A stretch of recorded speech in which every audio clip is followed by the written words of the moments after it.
आज मैं आप सब लोगों से इलसी की पिनिया यानी इलसी के लड्डू शेयर कर रही हूँ। इलसी हमारी सेहत के लिए बहुत ज़्यादा बेनिफिट्स हैं, तो मैंने सोचा कि आज मैं आप लोगों से ऐसी रेसिपी शेयर करूँ जो कि टेस्टी होने के साथ साथ आपकी सेहत के लिए भी बहुत ज़्यादा फ़ायदेमंद हो, क्योंकि इलसी में ओमेगा 3 फैटी एसिड्स होते हैं। इससे डायबिटीज़, कोलेस्ट्रॉल के जो पेशेंट हैं इनके लिए बहुत ज़्यादा फ़ायदेमंद है।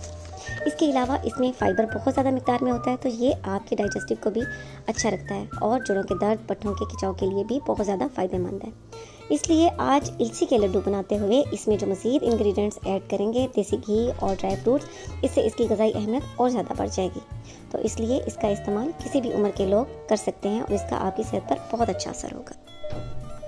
इलसी के लड्डू तैयार करने के लिए हमें जिन चीज़ों की ज़रूरत होगी, इलसी के बीज ले लेने हैं 1/2 kg यानी 500 ग्राम, पिसा हुआ खोपरा ले लेना है 50 ग्राम, पिसे हुए बादाम ले लेने हैं 50 ग्राम, पिसा हुआ पिस्ता चाहिए 50 ग्राम, देसी घी चाहिए 250 ग्राम और पिसा हुआ गुड़ चाहिए 350 ग्राम।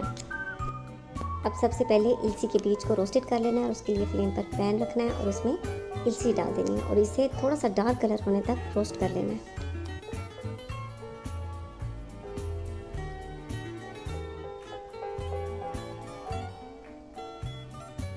इलसी का बीज रोस्ट हो चुका है और इसे रोस्ट करते हुए 6 से 7 मिनट हो चुके हैं। अब फ्लेम को बंद कर देना है और इसे थोड़ा सा ठंडा करके ग्राइंडर में डालकर इसका पाउडर तैयार कर लेना है। इलसी का बीज ठंडा हो चुका है, अब इसे ग्राइंडर में डालकर इसका पाउडर तैयार कर लेना है।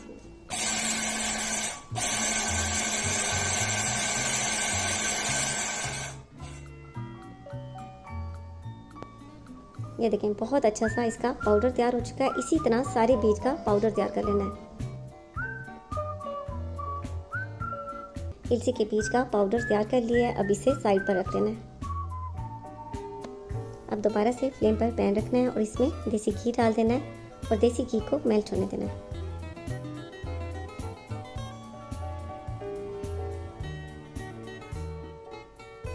देसी घी मेल्ट हो चुका है और हल्का सा गर्म भी हो चुका है। अब यहाँ पर इसमें इलसी का पाउडर डाल देना है और इसे 4 से 5 मिनट तक भून लेना है।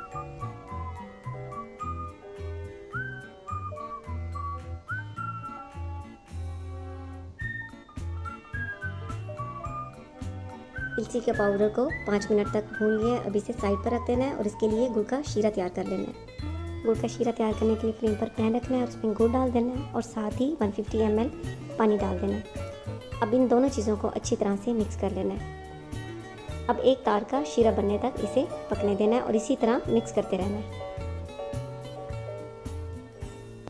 एक तार का शीरा तैयार हो चुका है, अब फ्लेम को बंद कर देना है और इसे जो इलसी का पाउडर देसी घी में भुना था उसमें डाल देना है।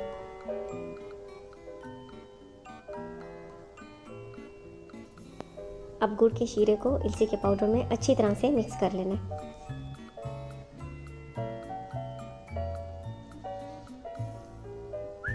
इन दोनों चीज़ों को मिक्स करने के बाद अब इसमें ड्राई फ्रूट्स डाल देना है, खोपरा डाल देना है, पिसे हुए बादाम डाल देने हैं, पिसा हुआ पिस्ता और अच्छी तरह से इन तीनों चीज़ों को इसमें मिक्स कर लेना है। सारा मटेरियल अच्छी तरह से मिक्स हो चुका है और ये हल्का हल्का सा गर्म है। इसी तरह हल्के हल्के गर्म से ही लड्डू तैयार करने हैं, इसे ठंडा नहीं होने देना, नहीं तो लड्डू तैयार नहीं होंगे। 1 टेबलस्पून के करीब मटेरियल ले लेना है और इसके लड्डू तैयार कर लेना है। इस तरह हाथों से अच्छी तरह से प्रेस करते जाना है। ये देखिए, बहुत अच्छे साइज़ के लड्डू तैयार हो चुके हैं और इसी तरह बाकी के तैयार कर लेने हैं।